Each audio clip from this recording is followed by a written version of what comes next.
SIR নিয়ে শেষ পর্যন্ত নির্বাচন কমিশনকে ক্লিন চিট দিল সুপ্রিম কোর্ট। অ্যাকচুয়ালি এসআইআর নিয়ে সুপ্রিম কোর্ট কি বলে সেটা নিয়ে নিঃসন্দেহে শুধুমাত্র নির্বাচন কমিশন নয়, পশ্চিমবঙ্গের নতুন সরকারের যারা মাথায় রয়েছেন তারাও তাকিয়েছিলেন সেদিকে।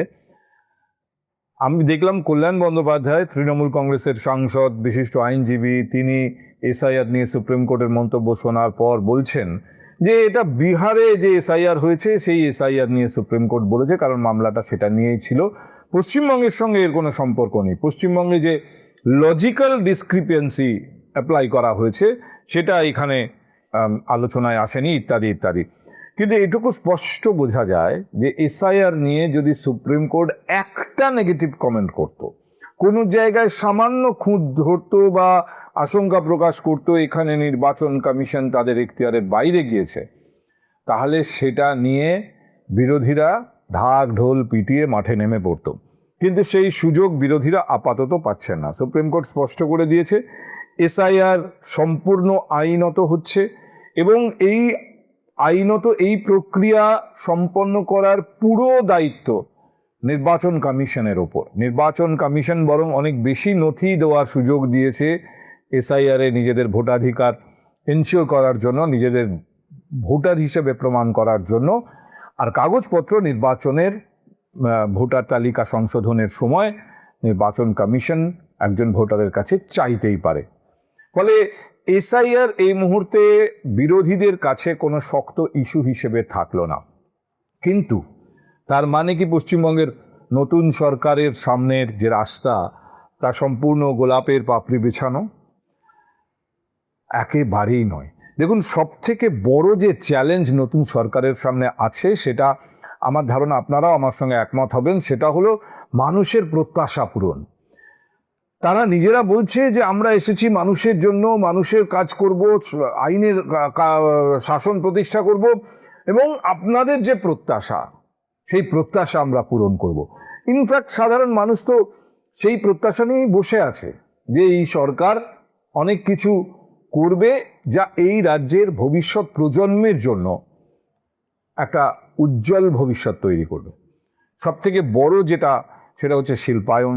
এই রাজ্যে ইনভেস্টমেন্ট আসবে, এ রাজ্যের আর্থিক অবস্থার উন্নতি হবে, প্রতিটি এই রাজ্যের বাসিন্দার মাথাপিছু আয় বাড়বে, এই রাজ্য থেকে ব্রেন ড্রেন হবে না, অর্থাৎ এখানকার মেধাবী ছেলেমেয়েরা অন্য রাজ্যে অন্য দেশে চলে যাবে না, তারা এখানেই কাজ করার সুযোগ পাবে। বড় বড় কোম্পানি এখানে তাদের অফিস তৈরি করবে, সেই সমস্ত প্রতিষ্ঠানে এই রাজ্যের ছেলে মেয়েরাই কাজ করবে। এইগুলো তো সবই স্বপ্ন দেখছি আমরা আগামী 5 বছর এই নতুন সরকার। এবং তারা বলছেনও যে আর 6 মাস দেখুন না, 6 মাসের মধ্যেই কি করি আমরা। এখন মুশকিলটা হচ্ছে এই প্রত্যাশা যখন মানুষের ভেতর তৈরি হয়, প্রত্যাশা পূরণটা একটা বড় চ্যালেঞ্জ যে কোনো সরকার, যে কোনো রাজনৈতিক নেতা, যে কারোর সামনে।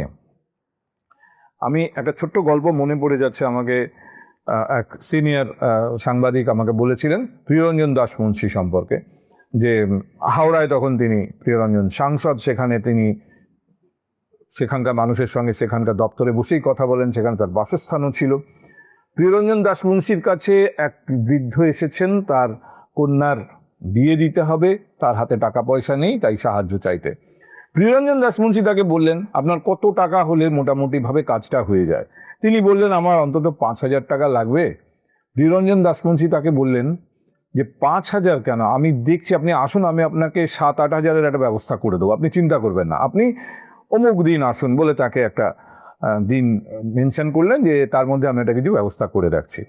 নির্দিষ্ট দিনে ওই বৃদ্ধ এলেন এবং যখন প্রিয়রঞ্জনের সঙ্গে তার দেখা হলো, প্রিয়রঞ্জন তাকে বললেন যে দেখুন, আমি অনেক চেষ্টা চরিত্র করেছি, আমি মোটামুটি 4,500 টাকা আমি আপনাকে দিচ্ছি, আপনি তো 5 বলেছিলেন, ওই 4.5-এর মতো আমি ব্যবস্থা করে ফেলেছি, আপনি এটা নিয়ে যান। বৃদ্ধ টাকাটা হাত পেতে নিলেন এবং সেখান থেকে বেরিয়ে সিঁড়ি বেয়ে যখন নামছেন, তখন ওই আমার যে সিনিয়র সাংবাদিকের কাছে শোনা, তিনি বলছেন যে বৃদ্ধ রীতিমতো গাল দিতে দিতে নামছেন, বড় বড় কথা, 8,000 টাকার ব্যবস্থা করে দেবে।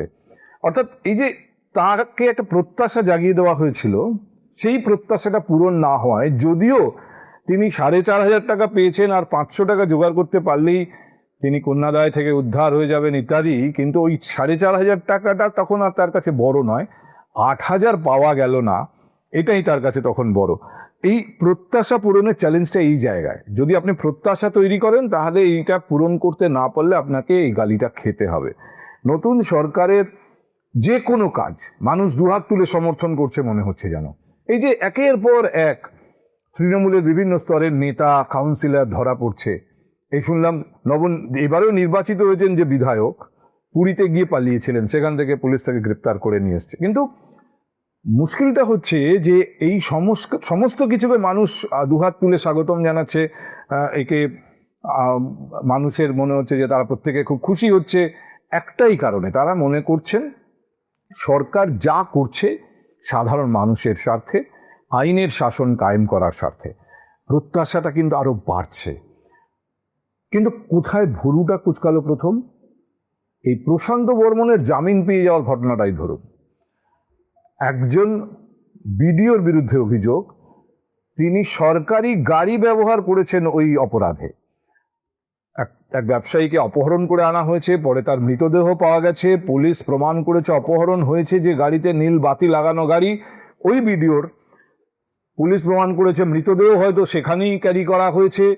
তিনি অ্যান্টিসিপেটরি বেল অ্যাপ্লাই করেছিলেন, সেখানে নকল সমস্ত কাগজপত্র জমা দেওয়া হয়েছে, যেখানে তিনি প্রমাণ করার চেষ্টা করেছিলেন ঘটনার সময় তিনি অন্য জায়গায় ছিলেন, যে গেস্ট হাউসের কাগজ দিয়েছিলেন সেটা নকল প্রমাণিত হয়েছে। এত কিছুর পরে মদ খেয়ে গাড়ি চালিয়ে কাউকে একটা ধাক্কা মারার কেস, সেই কেসে আদালত থেকে জামিন। মার্ডার কেসটা কোথায় গেল?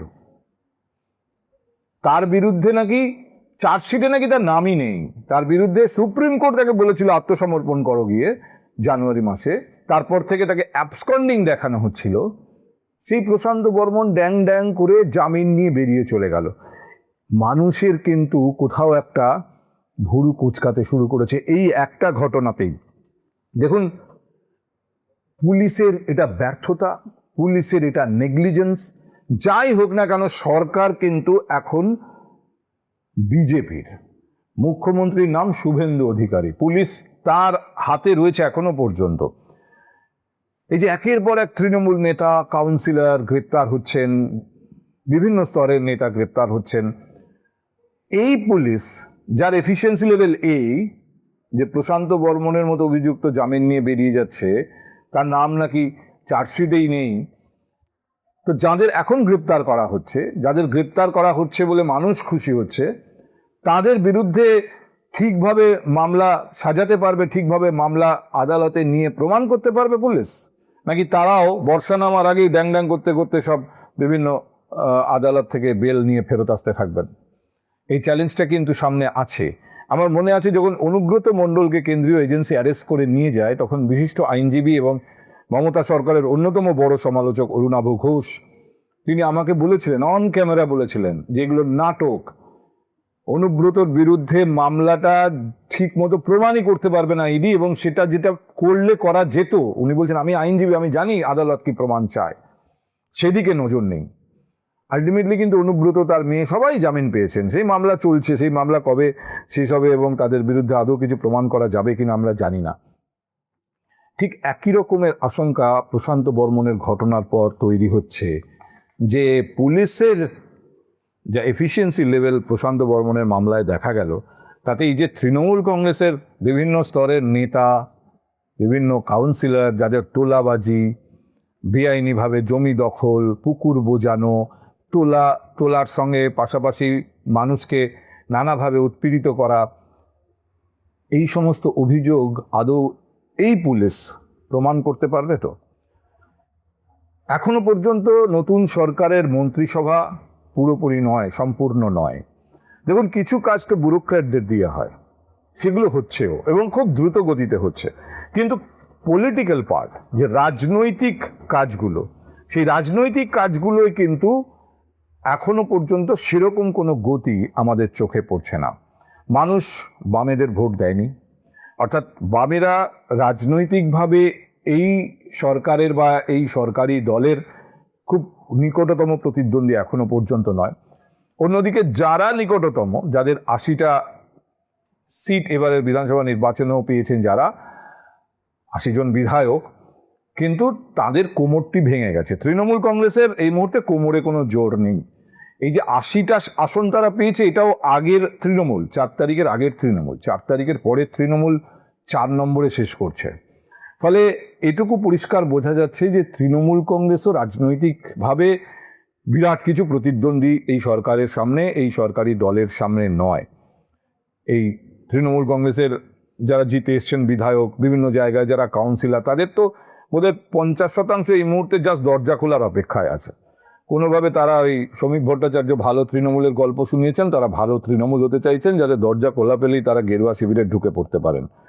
কিন্তু রাজনৈতিকভাবে রাজ্যের শাসক দল, সরকার, যে দল সরকার চালাচ্ছে, তাদের যে রাজনৈতিক পদক্ষেপগুলো, সেই পদক্ষেপগুলো সেরকম কোনো গতি চোখে পড়ছে না।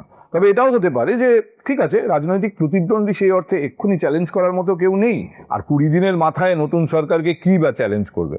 বুঝে পা ফেলতে চাইছে বিজেপি, বুঝে পা ফেলতে চাইছে বিজেপির রাজ্য নেতৃত্ব এবং বিজেপির এই সরকারের মাথায় যারা আছেন। কারণ প্রত্যেকটা পদক্ষেপ খুব তাৎপর্যপূর্ণ, গুরুত্বপূর্ণ এবং এর প্রভাবও সুদূর প্রসারী। এখানে কোনো কিছুই 2 দিনের ব্যাপার, 4 দিনের ব্যাপার নয়। ফলে অত্যন্ত সুদূর প্রসারী প্রভাব বলেই বুঝে পা ফেলাটা তারা সঙ্গত মনে করছেন, তার জন্য সময় নিচ্ছেন। আর মানুষও সেই সময় দিচ্ছে। এখনো এরকমই নয় যে সাধারণ মানুষ এখনই অধৈর্য হয়ে পড়েছেন। রাজ্যে আইনের শাসন তারা কায়েম করতে চান। এতদিন আইনের শাসন ছিল না, শাসনের আইন ছিল, শাসকের আইন ছিল, এবার আইনের শাসন হবে। আইনের শাসন হলে একজন কুশলী আইনমন্ত্রীও দরকার, কিন্তু আমরা জানি না এখনো পর্যন্ত যে কুশলী আইনমন্ত্রী হিসেবে কে দায়িত্ব পাবেন, কে অর্থ, কে শিল্প, এই সমস্ত গুরুত্বপূর্ণ দপ্তরের দায়িত্ব পাবেন। প্রশান্ত বর্মনের ঘটনাটা চোখে আঙুল দিয়ে দেখিয়ে দিয়েছে যে পুলিশের সাংগঠনিক স্তরে একটা আমূল সংস্কার দরকার। নয়তো আজ যাদের এই হুমকি, তোলাবাজি, দুর্নীতির অভিযোগে বিভিন্ন জায়গা থেকে গ্রেপ্তার করা হচ্ছে, আমি আবার বলছি, বর্ষা ভালো করে নামার আগেই দেখা যাবে তারা বিভিন্ন আদালত থেকে জামিন নিয়ে ড্যাং ড্যাং করে বাড়ি ফিরছেন। সেটা নতুন সরকারের জন্য খুব ভালো বিজ্ঞাপন হবে না।